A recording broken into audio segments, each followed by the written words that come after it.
اب اس نئے سیشن میں انشاءاللہ ہم لا الہ الا اللہ کے شروط کو پڑھیں گے انشاءاللہ.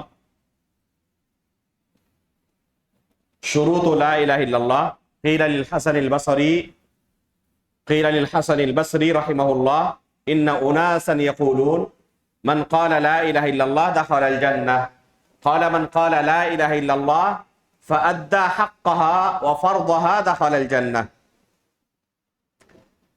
وقيل لوهب بن منبه أليس مفتاح الجنة لا إله إلا الله؟ قال نعم ولكن ليس مفتاح إلا له أسنان فمن جاء به بأسنانه فتح وإلا لم يفتح.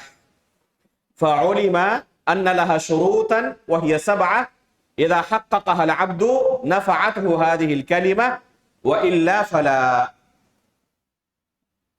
حسن بصری رحمہ اللہ سے کہا گیا، بعض لوگ کہتے ہیں کہ جس نے لا الہ الا اللہ کا اقرار کیا وہ جنت میں داخل ہوگا. یقیناً یہ بات حدیث کے اندر موجود ہے.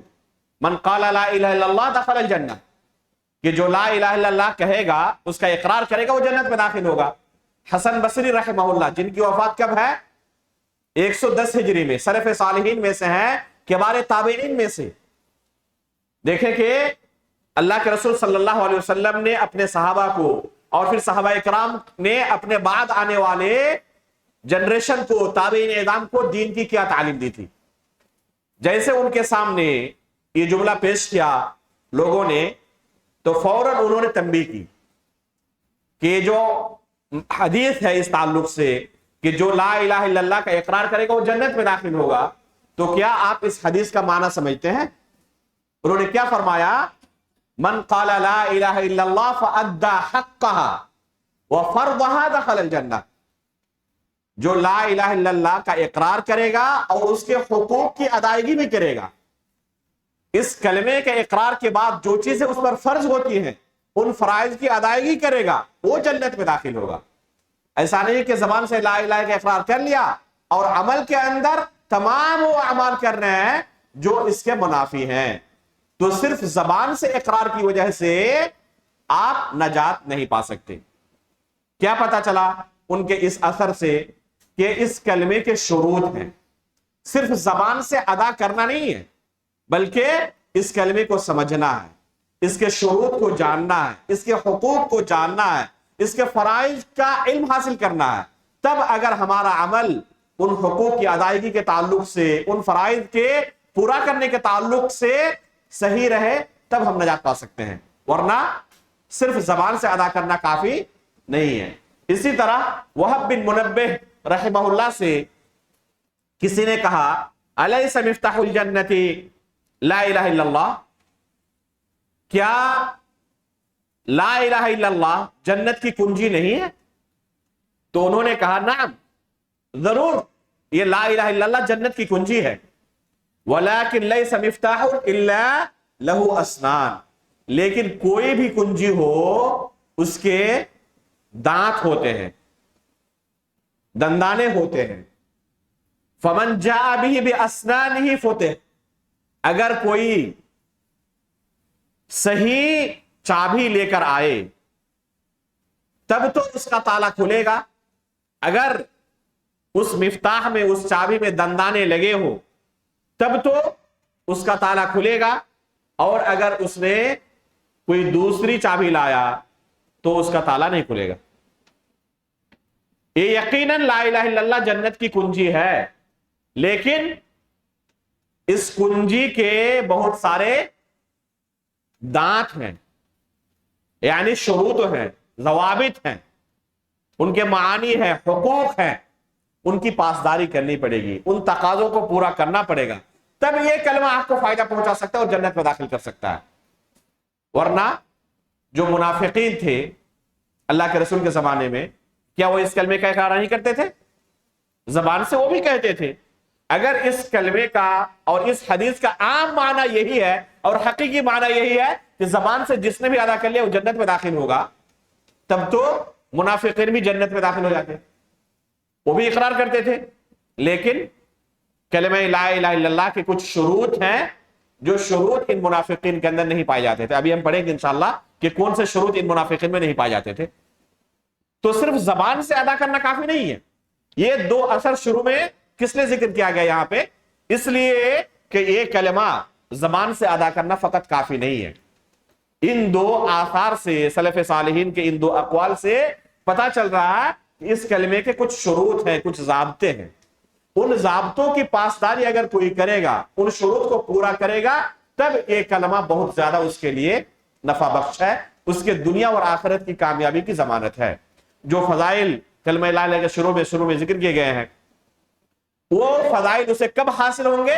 جب حقیقت میں اس نے ان شروط کی پاسداری کی ہوگی، ان حقوق کو، ان تقاضوں کو پورا کیا ہوگا، تب یہ کلمہ لا الہ الا اللہ اس کے لیے مفید ہے اور اس کے لیے مفتاح الجنہ ہے، جنت کی کنجی ہے.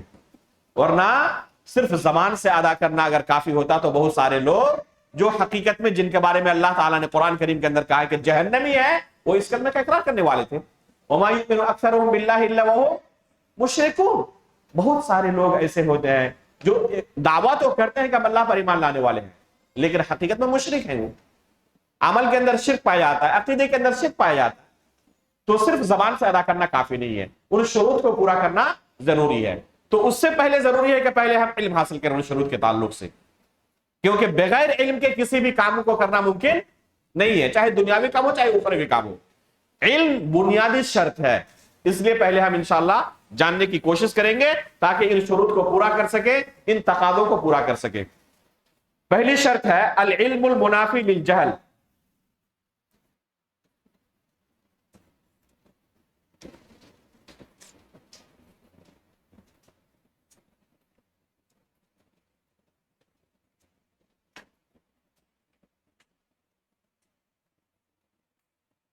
اس کلمے کی پہلی شرط ہے کلمہ لا الہ الا اللہ کی کہ کہنے والا اس کلمے کے معنی کو اچھی طرح جانتا ہو. اسی لیے ہم نے شروع میں معنی کو بیان کیا، اس لیے کہ معنی کو اگر جانتا نہ ہو تو یہ پہلی شرط وہ پورا نہیں کر سکتا. اس لیے اس کلمے کو جب ادا کرے اپنی زبان سے، اسے پتا ہونا چاہیے کہ میں نے کیا اقرار کیا. اگر اسے پتا ہی نہیں کہ میں نے کیا اقرار کیا تو وہی معنی جو اس کے ذہن میں ہے، فاسد معنی، اسی کی تکمیل میں وہ زندگی بھر مشغول رہے گا اور سمجھے گا کہ میں نے لا الہ الا اللہ کو حقیقی طور پر پورا کر لیا ہے، حالانکہ وہ معنی نہ سمجھنے کی وجہ سے زندگی بھر دوسرے راستے پر رہا. اب اگر کوئی یہ معنی سمجھ رہا ہے لا الہ الا اللہ کا کہ اللہ کے سوا کوئی خالق نہیں، وہ کہے گا کہ میں اللہ کو تو خالق مانتا ہوں، اس کا مطلب کہ لا الہ کا شروط کو میں پورا کر رہا ہوں، تقاضے کو پورا کر رہا ہوں. اور وہ کیا کرتا ہے؟ بیٹا نہیں ہوتا تو کسی درگاہ پہ جاتا ہے، اور مصیبت پہ پڑتا ہے تو اللہ کے سوا دوسروں کو پکارتا ہے. تو کیا کہا جائے گا کہ اس نے لا الہ کا معنی سمجھ لیا ہے؟ اس نے جو معنی سمجھا ہے وہ فاسد معنی ہے، وہ صحیح معنی اور درست معنی نہیں ہے. اس لیے پہلی شرط ہے کہ لا الہ الا اللہ کا صحیح معنی اور درست معنی کیا ہے، پہلے اس کو جانے. اس کی دلیل کیا ہے؟ اس شرط کی اس شرط کی دلیل ہے اللہ رب العالمین کا یہ قول فَعْلَمْ أَنَّهُ لَا إِلَهَ إِلَّا اللَّهُ وَاسْتَغْفِرْ لِذَنبِكَ. یہ سورہ محمد کی آیت ہے. اللہ رب العالمین نے پہلے علم حاصل کرنے کا حکم دیا. فَعْلَمْ أَنَّهُ لَا إِلَهَ إِلَّا اللَّهُ. پہلے علم حاصل کرو کہ اللہ کے سوا کوئی معبود نہیں. اگر اسے علم ہی نہیں ہے اس کلمے کے تعلق سے تو ظاہر سی بات ہے کہ بلا علم وہ اس کلمے کو نہ صحیح طریقے سے سمجھ سکتا ہے اور نہ اس کے تقاضے کو پورا کر سکتا ہے. امام بخاری رحمہ اللہ اس آیت سے استدلال کرتے ہوئے اپنی صحیح بخاری کے اندر کتاب العلم میں ایک باب قائم کرتے ہیں، باب العلم قبل القول والعمل. علم کا درجہ قول اور عمل سے پہلے ہے. اگر کوئی علم حاصل کرنے سے پہلے عملی میدان میں اتر جائے، علم حاصل کرنے سے پہلے علم کی نشر و اشاعت میں قدم رکھنے لگے، تو وہ شخص ٹھوکر کھائے گا، بسا اوقات بہت ہی زبردست ٹھوکر کھائے گا. کیونکہ کسی بھی کام کے درست اور صحیح ہونے کے لیے بنیادی شرط ہے کہ اس کے پاس علم ہو. علم تمام خیر کا منبع اور مصدر ہے. اصل یہی بنیاد ہے کہ اس کے پاس خیر کتنا ہے. کہ اس کے پاس حقیقت میں علم کیسا ہے. اگر علم کے اندر کمی ہے تو بہت زیادہ اخلاص ہونے کے باوجود وہ درستگی کو نہیں پا سکتا. اس لیے علامہ ابن قیم رحمہ اللہ فرماتے ہیں کہ شریعت کے اندر جتنے بھی خیر کے کام ہیں تمام کو اگر آپ جمع کریں تو پائیں گے کہ ان تمام خیر کے کاموں کا اصل اور بنیاد صرف دو چیزیں ہیں. پہلا ہے علم اور دوسرا ہے عدل. پہلا کیا ہے؟ علم، اور دوسرا عدل یعنی انصاف کرنا. اگر کسی کے پاس یہ دونوں چیزیں موجود ہیں تو کامیاب ہے. اسی وجہ سے جب اللہ رب العالمین قیامت کے دن عرش کے نیچے 7 قسم کے لوگوں کو جگہ دے گا، ان میں سے کون ہے؟ امام عادل. یہ عدل کرنا، انصاف کرنا بہت بڑی چیز ہے. اگر عدل قائم ہو جائے دنیا میں تو یہ دنیا جنت نشا بن جائے گی. تو یہ تمام خیر کی بنیاد ہے. کوئی دنیا میں آپ کو ایسا خیر نہیں ملے گا جس کے اندر علم اور عدل کے بغیر وہ خیر کا کام ہو سکتا ہو. یہ ممکن ہی نہیں ہے کہ کسی چیز کو آپ کہہ سکیں کہ یہ خیر ہے، یہ بھلائی ہے، اور اس میں علم نہ ہو، عدل نہ ہو. ممکن ہی نہیں ہے. استاد محترم شیخ صالح بن عبداللہ بن حمد العثیمی حفظہ اللہ، جو سعودی عرب کے کبار علماء میں سے ایک اہم رکن تھے اور مسجد نبوی کے مستقل مدرس ہیں، وہ علامہ ابن قیم رحمہ اللہ کا یہ کلام جب نقل کرتے ہیں تو اس پر اپنا نوٹ چڑھاتے ہوئے کہتے ہیں کہ حقیقت میں اگر دیکھا جائے تو انصاف کرنا بھی بلا علم ممکن نہیں ہے. انصاف کرنا بھی، عدل کرنا بھی بلا علم ممکن نہیں ہے. یہاں تک کہ اگر کسی کے پاس 2 بیویاں ہوں اور اس کے پاس شریعت کا علم نہ ہو کہ کیسے دونوں کے درمیان عدل کیا جائے گا، تو اپنی 2 بیویوں کے درمیان بھی عدل نہیں کر سکتا، انصاف نہیں کر سکتا. اس کے لیے علم کا ہونا ضروری ہے. پتہ یہ چلا کہ تمام کے تمام خیر کا اصل اور مرجع کیا ہے؟ علم ہے. تو بغیر علم کے لا الہ الا اللہ اس کے لیے جنت میں اس کو پہنچا دے ممکن ہے؟ ممکن ہی نہیں ہے. علم ہی اصل ہے. اس لیے سب سے پہلے علم حاصل کیا جائے گا. بغیر علم کے ممکن نہیں کہ کوئی خیر آپ پا سکیں، اور توحید اور جنت آپ کو حاصل ہو جائے یہ ممکن ہی نہیں ہے. یہ تو سب سے بڑا خیر ہے، یہ سب سے بڑا ہدف ہے ہمارا. تو وہ ہدف ہم بغیر علم کے کیسے پورا کر سکتے ہیں؟ اس لیے پہلی شرط کیا ہے کہ پہلے لا الہ الا اللہ کے تعلق سے، شریعت کے تعلق سے پہلے علم حاصل کریں. وقال تعالی ولا يملك الذين يدعون من دونه الشفاعة الا من شهد بالحق وهم يعلمون. شهد بالحق یعنی شہد بلا الہ الا اللہ. اللہ رب العالمین نے اس آیت کے اندر کیا کہا ہے کہ جو اللہ کے سوا دوسروں کی عبادت کرتے ہیں. یہاں پھر لفظ یدعون آیا، اور ابھی میں نے تھوڑی دیر پہلے بیان کیا کہ دعا کے 2 معنی ہیں، ایک عام معنی اور ایک خاص معنی. عام معنی کیا ہے؟ پکارنا، اور خاص معنی عبادت کرنا. تو یہی خاص معنی مراد ہے یہاں پر وَلَا يَمْلِكُ الَّذِينَ يَدْعُونَ مِن دُونِهِ.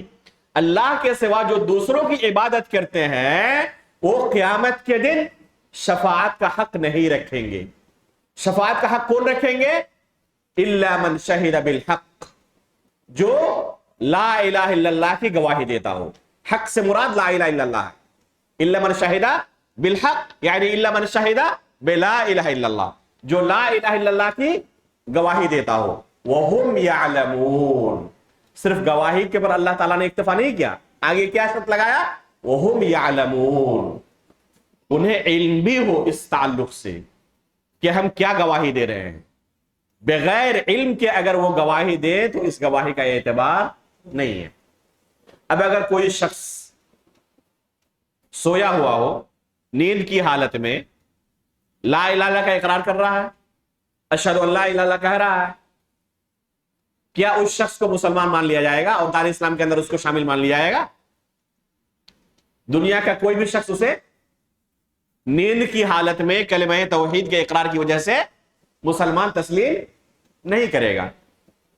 پتا کیا چلا کہ بغیر علم کے اگر کوئی اس کلمے کو کہے تو وہ قابل قبول نہیں ہے. وقال النبی صلی اللہ علیہ وسلم من مات وهو يعلم انه لا الہ الا اللہ دخل الجنہ. اگر کسی کی وفات اس حالت میں ہوتی ہے کہ وہ لا الہ الا اللہ کو جانتا ہے، اس کا علم رکھتا ہے کہ ہم نے کیا کہا، اللہ کے سوا کوئی برحق معبود نہیں، اس کا علم اسے ہے، تو وہ کیا ہوگا؟ اس کا اللہ رب العالمین اسے کیا بدلہ دیں گے؟ دخل الجنہ، تو وہ شخص جنت میں داخل ہوگا. یہاں پر اللہ کے رسول صلی اللہ علیہ وسلم نے جنت میں داخل ہونے کے لیے صرف اقرار کرنے کو کافی قرار دیا یا اس کے ساتھ علم کا ہونا ضروری قرار دیا؟ علم کا ہونا ضروری قرار دیا. کہا کیا؟ من ماتا وہو یعلم، وہو یعلم. اللہ کے رسول کا یہ کہنا وہو یعلم اس بات کی دلیل ہے کہ لا الہ الا اللہ کے لیے علم کا ہونا ضروری ہے. یہ اس کی بنیادی شرط ہے کہ وہ پہلے لا الہ کے تعلق سے علم حاصل کرے. والکفار الذین دعاهم النبی صلی اللہ علیہ وسلم الى التوحید عرفوا هذا المعنى. اللہ کے رسول صلی اللہ علیہ وسلم نے جن کفار و مشرکین کو توحید کی دعوت دی تھی، اچھی طرح انہوں نے اس کلمے کا معنی سمجھا تھا کہ اللہ کے رسول ہمیں کس چیز کی طرف دعوت دے رہے ہیں. فَكَانَ يَقُولُ لَهُمْ يَا أَيُّهَا النَّاسُ قُولُوا لَا إِلَهَ إِلَّا اللَّهُ تُفْلِحُوا.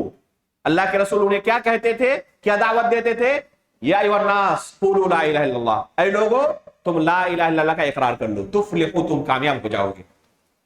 فَيُؤْذُونَهُ، لوگ نتیجے میں اللہ کے رسول کو سزائے دیتے تھے، پتھروں کی بارش اللہ کے رسول پر کرتے تھے، اللہ کے رسول کو بے شمار برے القاب سے نوازتے تھے، اور اس طرح اللہ کے رسول کو جسمانی طور پر بھی اور قلبی طور پر بھی مجروح کرتے تھے، تکلیف دیتے تھے. کس وجہ سے؟ جرم کیا تھا؟ قولوا لا الہ الا اللہ تفلحوا، زبان سے لا الہ کا اقرار کر لو. کیا صرف زبان سے اقرار کرنے کا مسئلہ تھا؟ اگر صرف زبان سے اقرار کرنا کافی ہوتا تو فوراً تو قبول کر لیتے، وہ زبان سے اقرار کر لیتے. لیکن جانتے تھے کہ اس کلمے کا صرف زبان سے اقرار کرنا نہیں ہے، اس کے کچھ شروط ہیں، ضوابط ہیں، اس کے معنی یہ ہیں، یہ تقاضے ہیں. اس چیز کو انہوں نے سمجھا تھا، اس کا معنی اچھی طرح وہ جان چکے تھے، اس لیے اللہ کے رسول کو تکلیف دیتے تھے. اگر اس کا معنی نہ جانتے ہوتے، ان کو پتا ہوتا جیسا کہ آج بعض لوگوں کا خیال ہے کہ اس کلمے کا زبان سے ہم اقرار کر کے درگاہ پر سجدہ بھی کر سکتے ہیں اور دوسروں کی پرستش بھی کر سکتے ہیں، اگر انہوں نے بھی یہی سمجھا ہوتا تو اللہ کے رسول کی مخالفت کرنے کا کوئی معنی نہیں رہ جاتا تھا. پہلے جس طرح جو کچھ کرتے تھے، اپنے معبودان باطلہ کی پرستش کرتے تھے، جاری رکھتے اسے. اگر اللہ کے رسول اسی چیز کی طرف ان کو دعوت دے رہے تھے کہ زبان سے صرف اقرار کر لو، اس کے بعد جو عمل تم پہلے سے کر رہے ہو نا وہی کرتے رہو، اگر یہ معنی ہوتا اور یہ مطالبہ ہوتا اللہ کے رسول کی طرف سے تو آسانی کے ساتھ قبول کر لیتے. لیکن اللہ کے رسول کو تکلیف انہوں نے کیوں دی؟ کیونکہ جانتے تھے کہ زبان سے صرف اقرار کرنا نہیں ہے، بلکہ وہ خود کہتے تھے. قرآن کریم کے اندر اللہ رب العالمین نے ان کے اس کلام کو نقل کیا ہے، ما نعبدهم الا ليقربونا الى الله زلفا. آگے آیت آگے بھی رہی ہے. وہ کیا کہتے تھے کہ ان معبودوں کی جو ہم عبادت کرتے ہیں، اصل مقصد ان کی قربت حاصل کرنا نہیں ہے. ان لوگوں کو جن کی ہم عبادت کرتے ہیں نا، ان کو خوش کرنا ہمارا مقصد نہیں ہے. یہ تو اللہ کے مقرب بندے تھے، بہت پہنچے ہوئے لوگ تھے، یہ ہمیں اللہ کے قریب کر دیں گے. ہمارا بھی مقصد کیا ہے؟ اللہ کی قربت حاصل کرنا ہے. جس طرح آج بھی بہت سارے لوگ کہتے ہیں نا کہ ہم بھی چاہتے ہیں اللہ کی قربت حاصل کرنا، یہ بس وسیلہ ہے، اس سے زیادہ کچھ نہیں ہے. یہی چیز کفار مکہ بھی کہتے تھے. اللہ کے رسول صلی اللہ علیہ وسلم نے جب ان کو کہا کہ لا الہ الا اللہ اقرار کر لو تو انہوں نے اقرار نہیں کیا، کیونکہ اس کا معنی اچھی طرح وہ سمجھ رہے تھے کہ ہم سے کس چیز کا مطالبہ کیا جا رہا ہے. صرف زبان سے کہنے کا مطالبہ نہیں کیا جا رہا، بلکہ اس کلمے کے یہ معنی ہوتے ہیں. ان معنی کو سمجھا تھا، اس وجہ سے مخالفت کر رہے تھے. وَيَقُولُونَ أَجَعَلَ الْآلِهَةَ إِلَٰهًا وَاحِدًا. قرآن کریم کے اندر اللہ رب العالمین نے ان کی اس عبارت کو نقل کیا ہے، آیت نازل کی. انہوں نے کیا کہا اللہ کے رسول نے جب ان کو مطالبہ کیا کہ لا الہ کا اقرار کر لو؟ أَجَعَلَ الْآلِهَةَ إِلَٰهًا وَاحِدًا إِنَّ هَذَا لَشَيْءٌ عُجَابٌ. یہ ہے کلمہ لا الہ الا اللہ کا معنی جو کفار نے سمجھا تھا. تمام معبودوں کو چھوڑ کر صرف ایک اللہ کی عبادت کریں. أَجَعَلَ الْآلِهَةَ إِلَٰهًا وَاحِدًا. اس نبی نے تمام کو چھوڑ کر صرف ایک اللہ کی عبادت کی طرف دعوت دیا ہے. ان ھذا لشیء عجاب، یہ تو عجیب و غریب مطالبہ ہے. یہ کیسے ہو سکتا ہے کہ ہم ایک اللہ کی عبادت کریں، تمام معبودوں کو چھوڑ دیں؟ انہوں نے سمجھا تھا یہ معنی، اس وجہ سے اللہ کے رسول کی مخالفت کر رہے تھے. یہی معنی جو کفار نے سمجھا تھا آج کے بہت سارے مسلمان نہیں سمجھ پا رہے ہیں. اللہ کی عبادت بھی کرتے ہیں اور دوسرے لوگوں کے سامنے اپنا ماتھا بھی ٹیکتے ہیں. اللہ رب العالمین کو چھوڑ کر دوسروں کے سامنے اپنی حاجت بھی طلب کرتے ہیں. اللہ کے جو حقوق ہیں وہ دوسروں کو دیے ہوئے ہیں. اگر یہی معنی اللہ کے رسول ان سے طلب کر رہے تھے، یہی چیز طلب کر رہے تھے، تو آسانی کے ساتھ اسے وہ اقرار کر لیتے، قبول کر لیتے. لیکن انہوں نے اس کا معنی سمجھا تھا. وَلَمَّا طَلَبَ رَسُولُ اللَّهِ صلی اللہ علیہ وسلم من عمه ابی طالب وقد حضره الوفاء یا عم قل لا الہ الا اللہ کلمة احاج لك بها عند اللہ لم يستجب له مع انه كان من احرص الناس على تحقيق رغباته لانه عرف معناها وانه ليس مجرد نطق لها بل لها معنى ومقتضيات. اللہ کے رسول صلی اللہ علیہ وسلم نے اپنے چچا ابو طالب سے جب اسی کلمے کے اقرار کا مطالبہ کیا، کس وقت؟ وقد حضرہ الوفاء، موت کے وقت، ایک دم جاں کنی کے عالم میں، موت کے منہ میں پہنچ چکے ہیں. اس وقت اللہ کے رسول صلی اللہ علیہ وسلم نے، ابھی موت نہیں آئی، غرغرہ نہیں آیا، اللہ کے رسول صلی اللہ علیہ وسلم نے اپنے چچا سے کہا، اور یہ حدیث کا ٹکڑا ہے جو اس علامت کے درمیان ہے، یہ اللہ کے رسول صلی اللہ علیہ وسلم کا کلام ہے. یا عم قل لا الہ الا اللہ، اللہ کے رسول نے اپنے چچا سے کہا، چچا جان لا الہ الا اللہ کا ایک بار اقرار کر لیں آپ. کلمۃ احاج لک بها عند اللہ، صرف ایک کلمہ مجھے چاہیے آپ کی طرف سے. اگر آپ نے اس کلمے کا آج اقرار کر لیا تو اللہ رب العالمین کے پاس میں حجت قائم کروں گا کہ میرے چچا نے اس کلمے کا اقرار کیا تھا. آپ کی نجات کے لیے بس یہی کافی ہو جائے گا.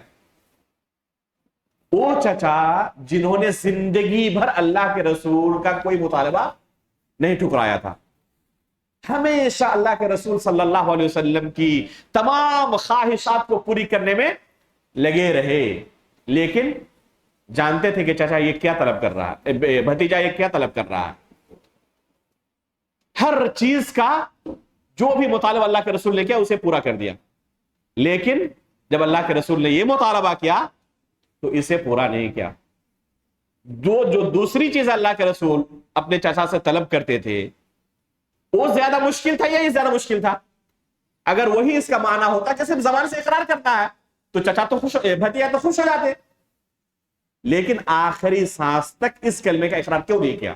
کیونکہ اچھی طرح سمجھ رہے تھے کہ بھتیجا کیا مجھ سے طلب کر رہا ہے، اس کا کیا معنی ہے، اچھی طرح وہ سمجھ رہے تھے. اس وجہ سے انہوں نے انکار کر دیا اور آخری سانس تک اس کلمے کا اقرار نہیں کیا. کیا پتا چلا کہ کفار مکہ جس طرح اس کلمے کا معنی سمجھ رہے تھے، آج بے شمار مسلمان ایسے ہیں جو زبان سے اقرار بھی کرتے ہیں اس کلمے کا لیکن اس کا معنی نہیں سمجھتے. اس لیے پہلی شرط یہ ہے اس کلمے کے فائدہ مند اور نفع بخش ہونے کے لیے، آپ کو آخرت کے اندر جنت پہنچانے کے لیے، کہ پہلے اس کے معنی کو آپ سمجھیں کہ آپ نے کیا اقرار کیا ہے. اگر آپ معنی ہی نہیں سمجھ رہے ہیں تو ظاہر سی بات ہے کہ آپ ایک بھول بھلیا میں رہیں گے اور سمجھیں گے کہ میں نے کلمے لائے اقرار کر لیا ہے اور اس کے مطابق میں عمل کر رہا ہوں، حالانکہ اس کلمے کا معنی نہ سمجھنے کی وجہ سے آپ کا عمل، زمین و آسمان کے درمیان جو فرق ہوتا ہے اسی طرح ہے اس کلمے کا تقاضا اور آپ کا عمل. تو یہی وجہ ہے. آگے کیا فرماتے ہیں؟ فَالْعَجَبُ مِمَّنْ يَنْتَسِبُ إِلَى الْإِسْلَامِ فِي زَمَانِنَا يُقِرُّ بِهَا، تعجب ہے ان تمام لوگوں پر جو ہمارے زمانے میں اس کلمے کا اقرار کرتے ہیں. وَيَعْمَلُ بِمَا يُضَادُّهَا وَيُنَاقِضُهَا، اور ان کا عمل بالکل اس کے برعکس ہے. اقرار زبان سے لا الہ الا اللہ کا اور عمل بالکل اس کلمے کے برعکس. کہتے ہیں کہ اللہ کے سوا ہم کسی کی عبادت نہیں کرتے، اللہ کے سوا کوئی برحق معبود نہیں، صرف وہی برحق معبود ہے، لیکن جب عبادت کی باری آتی ہے تو اللہ کے سوا دوسروں کو شریک کر لیتے ہیں. تو گویا کہ انہوں نے اس کلمے کا معنی سمجھا ہی نہیں. اس لیے پہلی شرط ہے اس کلمے کو معنی کو پہلے سمجھیں آپ، اس کے بعد اس کے تقاضوں کو آپ پورا کر سکتے ہیں. یہ ہے پہلی شرط.